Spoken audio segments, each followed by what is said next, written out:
Freedom House эл аралык уюму Кыргызстанды Борбор Азия өлкөлөрүнүн ичинен эң эркин өлкө деп тапты. Жарандык жана саясий эркиндик боюнча иликтөө жүргүзгөн коммерциялык эмес эл аралык Freedom House уюму дүйнөдөгү эркиндик 2016 докладын жарыялады. Азаттыкты баглаган Кыргызстан иликтөөдө коңшу мамлекеттерден тышкары Орусия менен Беларусиядан упай жагынан алдыда. Теманы Нургүл Жумабекова улантат. Freedom House 195 өлкөдөгү саясий жана жарандык эркиндиктин абалын иликтеген. Деңгээлди баалоо 3 баскычта жүргүзүлгөн. Алар эркин, жарым жартылай эркин жана эркин эмес өлкө деген категория менен айырмаланат.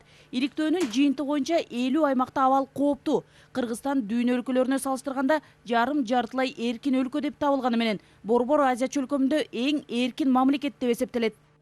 Бул категорияда Кыргызстан 38 балга ээ. Канчалык упай көп болсо, ошончолук абал дурус дегендик. Бирок биздин коңшу өлкөлөрдө абал мындан да начар.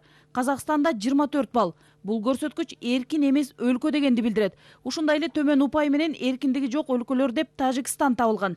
Аларда 16 балл. Түркмөнстан болсо 4 балга татыган. Жарандык эркиндик жагынан абал өтө эле начар деп Өзбекстанды айтса болот. Freedom House'нун иликтөөсү боюнча Өзбекстан болгону 3 балга ээ. Талдоочулардын айтымында Кыргызстан азаттыгын барктаган өлкө. Иликтөөдө Кыргызстан Орусия менен Беларусиядан упай жагынан алдыда. Таптакыр эркин эмес деп Сирия менен Сомали табылган. Орто Азия чөлкөмүндө Кыргызстандын жарандык коому жана келечектеги биздин ушул демократиялык системага келебиз деген ачык жана жакшы такталган чечимдер бар да. Биз ошо боюнча иштеп келатабыз. Ошон үчүн биз бул отчетторду өзүбүздүн мындай бир особенно өкмөткө биз кайрылат элек жакшылап карап жана каталыктарды кетиргенге аракет кылыш керек.